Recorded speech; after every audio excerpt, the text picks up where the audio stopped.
Pemuda yang bernama Jason ini baru saja genap 15 tahun. Karena keluarganya yang miskin, sudah tidak sekolah, hasilkan uang dengan kerja keras. Kemanapun dia, selalu dihina. Tetapi akhirnya, dia menjadi seorang miliarder di Amerika, dan kekayaannya berasal dari koran ini. Di atas koran tertulis, seorang yang bernama Andrew Carnegie. Dia adalah seorang yang putus sekolah dan bekerja di masa muda. Saat 12 tahun, mulai mengirim telegram, dan juga mendapat penghinaan dari orang kaya. Tetapi akhirnya, dia menjadi miliarder. Melihat ini, Jason bersumpah, demi Tuhan dan orang yang menghinanya itu, dia juga akan menjadi miliarder. Sampai di rumah, Jason mengeluarkan koran dan berkata pada ayahnya, "Saya ingin menjadi miliarder." Balasan ayahnya adalah, "Ingat nak, kamu takkan kaya, kamu hanya bisa menjadi bawahan." Ayahku mengajariku begitu. Jadi, saya juga mengajarimu begitu. Mendengar omong kosong ayahnya, Jason terdiam. Kemudian melihat ibu yang sakit. Dia tidak ingin seperti ayahnya. Hidup tanpa tujuan. Uang untuk membeli obat untuk ibu juga tidak ada. Dia berencana keluar dan berusaha. Karena dia tahu, hanya menghasilkan banyak uang baru dapat menyelamatkan ibu. Tetapi yang tidak dia tahu, sekali pergi ibunya meninggal. Dia hanya bisa memanjat kereta api yang sudah mulai berjalan. Beginilah, setelah bangun, dia datang ke Texas, dan di dekat stasiun, dia melompat, sedikit bingung, kemana seharusnya dia pergi. Akhirnya mengikuti sekelompok orang, ke sebuah kota kecil. Di kota kecil itu, ada petani yang merekrut pekerja, agar dapat makan. Jason berusaha ke depan, dan merekomendasikan diri sendiri kepada petani. Tetapi petani mau orang yang kuat. Jason pun memeluk pria gemuk di sebelahnya, untuk membuktikan dirinya.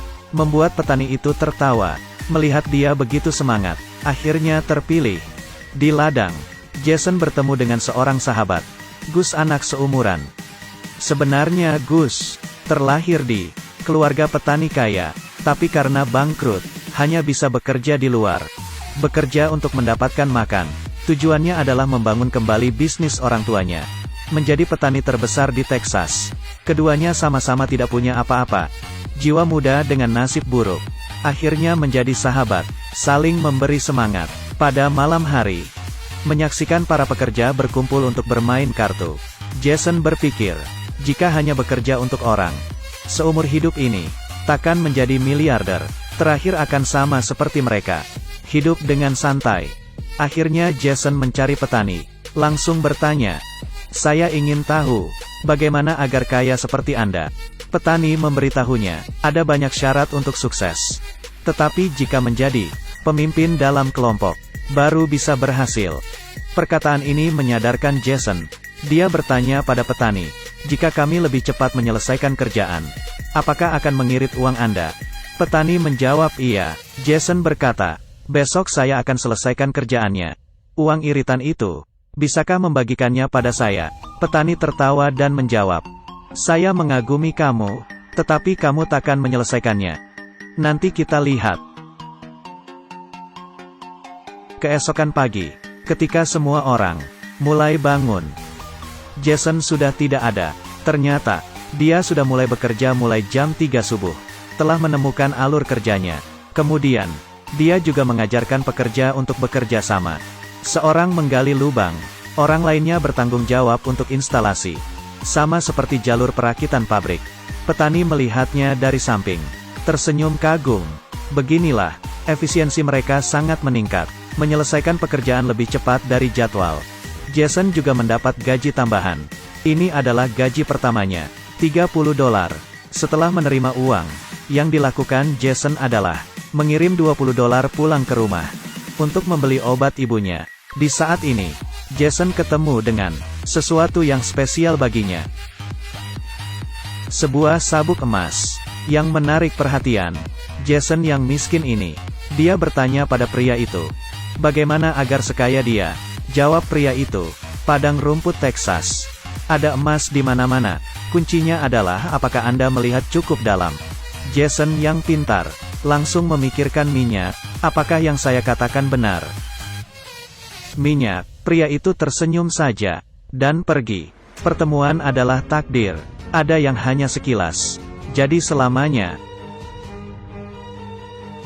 Benar, Jason yang baru menemukan cara menjadi kaya, langsung terpesona oleh gadis yang di depannya.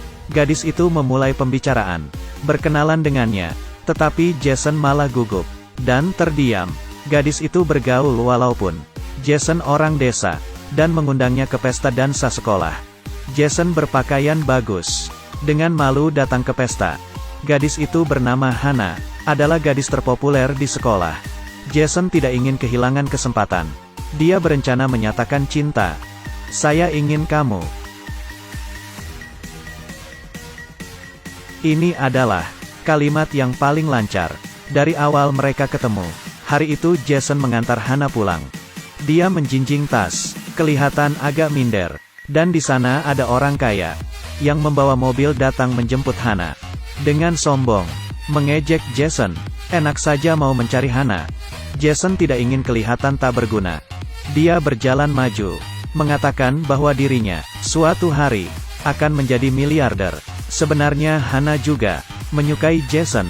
Hana membawa Jason ke kantor kepala sekolah, berharap mendapat tempat sebagai auditor, agar Jason dapat tinggal. Tetapi sebelum kepala sekolah berkata, Jason tidak setuju. Dia merasa sekolah hanya membuang waktu. Dia belajar sendiri saja, dan memberi contoh banyak orang yang berhasil tanpa sekolah. Kata kepala sekolah, adalah baik bagi orang-orang muda untuk menjadi ambisius. Tetapi pendidikan yang baik sangat penting untuk masa depanmu. Untuk membuktikan dirinya, Jason menyuruh Hana memberi soal padanya. Katakan angka padaku, lebih dari 5 digit, kalikan angka lain. 56.679 kali 61. 3.457.419. Hanya menggunakan 1 detik, dia sudah mendapatkan jawaban. Hana sudah membuktikan bahwa benar semua. Tidak hanya demikian, Jason juga melihat kepala sekolah menderita penyakit kulit. Secara akurat menyatakan penyebabnya. Kemudian berkata lagi, kepala sekolah memiliki pendidikan yang bagus. Pendapatan tahunan sekitar $1.700 bukan? Sudah banyak jika di kota ini. Tetapi saya tidak hanya mau uang sedikit ini. Setelah keluar dari perkataan Jason, Hana marah. Hana berkata, kamu yang berjuang begini, malah membuktikan dirimu yang rendah. Keesokan harinya, Hana melihat Jason muncul di kelas. Dia sangat senang. Jason dapat mendengar sarannya, kembali ke sekolah. Hubungan mereka semakin mesra, melewati hari yang indah. Tiba-tiba suatu hari, terdengar berita. Jason juga seorang pemuda yang semangat. Dia asal memberitahu umur, masuk dalam kelompok tentara. Setelah Hana tahu, bertengkar dengannya. Saya tidak akan menunggumu. Tetapi detik berikutnya. Maaf. Hana, saya mencintaimu. Saya akan menunggumu. Saya akan terus menunggu kepulanganmu. Di medan perang, pemimpin menyuruh tentara baru mengantar surat ke barisan depan. Tetapi dia tidak berani dilihat oleh Jason. Langsung mengambil surat itu, tanpa menoleh belakang. Langsung berangkat, melihat kesempatan. Dia tidak akan membiarkannya. Tetapi dia terlalu ceroboh. Lari sampai setengah, terbang karena bom. Untung saja dia ketemu teman baiknya kemarin, Gus.